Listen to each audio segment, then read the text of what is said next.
여러분 안녕하세요. 조민진입니다. 이번 영상에서는 부정적 감정이 들 때 스스로 컨트롤할 수 있는 말을 알려드릴 건데요. 이거 진짜 효과 좋은 꿀팁이거든요.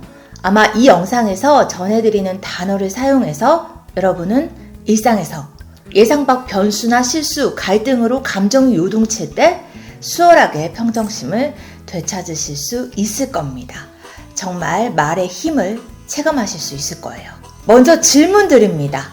여러분, 말씀드린 것처럼 위기나 실수, 갈등 상황에서 감정이 흔들릴 때 우리가 보통은 어떤 말을 하게 되나요?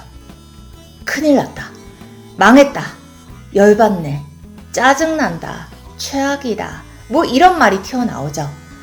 부정적 감정을 표현하는 말이 나옵니다. 근데요, 이런 말로 감정을 뱉고 나면 보통 이런 부정적 감정이 더 커집니다. 감정을 말로 표현하는 것 이상으로 내가 선택한 단어가 내 감정을 더 크게 만드는 거죠. 그러면 내가 이 부정적 상황에 대응하는데 도움이 안 됩니다. 그런데 이때 사용하는 어휘만 살짝 바꾸면요, 스스로 자기 감정을 누그러뜨리고 상황을 컨트롤하기도 더 쉬워집니다. 이른바 변형 어휘를 쓰는 겁니다. 제가 실제로 자주 사용하는 변형 어휘 하나가 있는데요. 소개해드리겠습니다. 바로 흥미진진한데 입니다.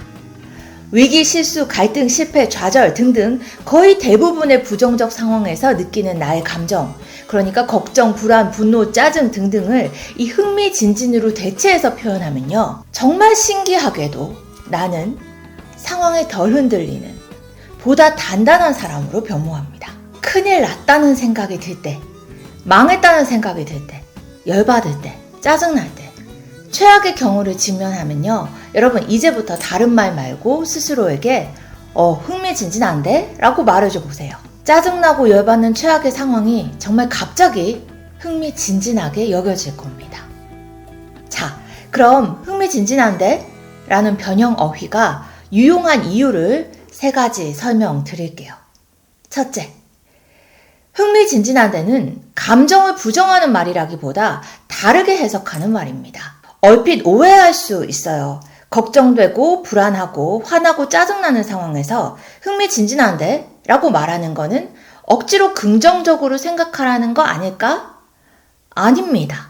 다만 감정을 해석하는 방식을 바꾸는 겁니다. 예를 들어서요, 직장에서 갑자기 내가 예정에 어떤 발표, 프레젠테이션을 하게 됐다고 가정합니다. 준비할 시간도 얼마 없어요. 그럼 속으로 엄청 긴장되겠죠? 저도 방송기자였으니까 실제로 갑자기 라이브 중계를 해야 한다, 뭐 그런 상황에서 갑자기 긴장하게 되는 그런 일이 많았습니다. 그런데 이럴 때 큰일 났다 라고 말해버리면 긴장은 바로 공포가 됩니다. 부정적 감정이 더 증폭되는 거죠. 근데 반대로요, 흥미진진한데? 라고 말한다면, 그렇다고 긴장이 바로 사라지는 것은 아니지만 내 안의 긴장을 대하는 나의 태도는 바로 달라집니다. 더 차분하게 대응하게 되는 긍정적 효과가 있습니다. 둘째, 흥미진진한데? 라는 말은요, 위협을 문제로, 문제를 다시 과제로 바꿔줍니다. 예를 들어서 일하다가 중요한 업무 이메일을 잘못 발송했다고 쳐요. 망했다 라고 말하면 그 순간 머릿속에선 정말 게임 오버, 끝난 얘기가 됩니다. 그런데 흥미진진한데? 로 바꿔 말해보면 자연스럽게 다음 질문이 나오죠. 그럼 이제 어떻게 하지? 이 상황을 어떻게 풀 수 있을까? 역시 같은 상황에 대해서 무력하기보다는 해결하려는 의지가 생깁니다. 시험을 망쳤다 이럴 때도 마찬가지예요. 망했다 하지 말고 흥미진진한데? 라고 혼잣말을 해보세요. 게임은 아직 끝나지 않았다. 나는 이제 뭘 어떻게 해야 하는가로 생각이 급전환될 겁니다. 셋째, 흥미진진한데 라는 말은요, 무엇보다 나를 관찰자의 자리로 옮겨줍니다.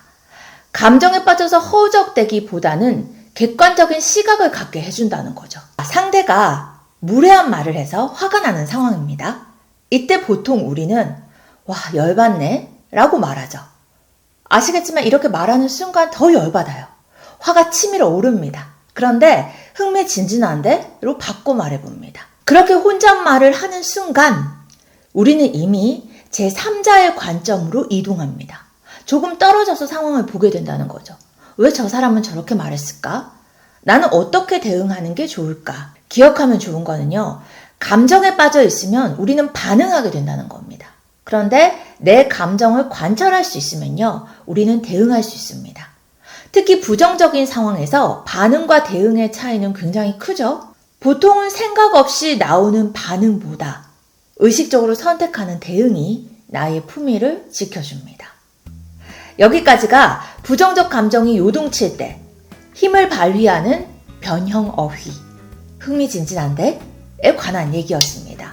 그런데 제가 추가로요, 조금 결이 다른 또 다른 부정적인 상황에서 자신을 컨트롤하는데 효과적인 문장 하나를 더 알려드립니다. 예컨대 우리가 살다 보면 상실감이나 슬픔, 고통에 직면하는 때도 있잖아요. 이럴 때는 흥미진진한데? 라는 말로 나의 감정을 해석하는 게 사실 별로 어울리지 않죠. 그래서 여러분, 비가 오면 맞아야지 라고 말해보세요. 비가 오면 맞아야지. 아마 힘든 시기를 나름대로 의연하게 통과하는데 무척 도움이 되는 주문이 될 겁니다. 왜냐하면 비는 결국 그치니까요. 아시다시피 비가 영원히 내리지는 않습니다. 그럼 다시 이 영상의 핵심, 흥미진진한데? 라는 변형 어휘를 기억합니다. 감정을 없애는 말이 아니라 감정의 방향을 조금 바꾸는 말, 감정을 억누르는 말이 아니라 감정을 다룰 수 있게 만드는 마법 같은 한마디, 흥미진진한데? 입니다. 걱정과 불안, 짜증과 분노, 실망과 좌절에 휩싸일 때 이 말을 자신에게 해줘 보세요. 설령 상황이 그대로일지라도 마치 게임을 하듯 또 소설 속 주인공이 된 듯 한결 수월하고 가벼운 마음으로 더 단단한 행동을 하실 수 있을 겁니다. 저는 요즘요, 제 유튜브를 하면서 와, 흥미진진한데? 라는 생각 많이 합니다. 채널의 내일이 궁금해서 저도 흥미진진한데? 라는 마음으로 계속 만들어가고 있습니다. 저는 앞으로도 여러분의 생각이 잘 들리고 잘 익히도록 말도 글도 단단하게 만드는 조민진의 말 근력 콘텐츠를 고민할 테니까요. 구독과 좋아요 또 댓글로 함께 해주시면 감사하겠습니다. 그럼 또 다음 영상에서 뵙겠습니다.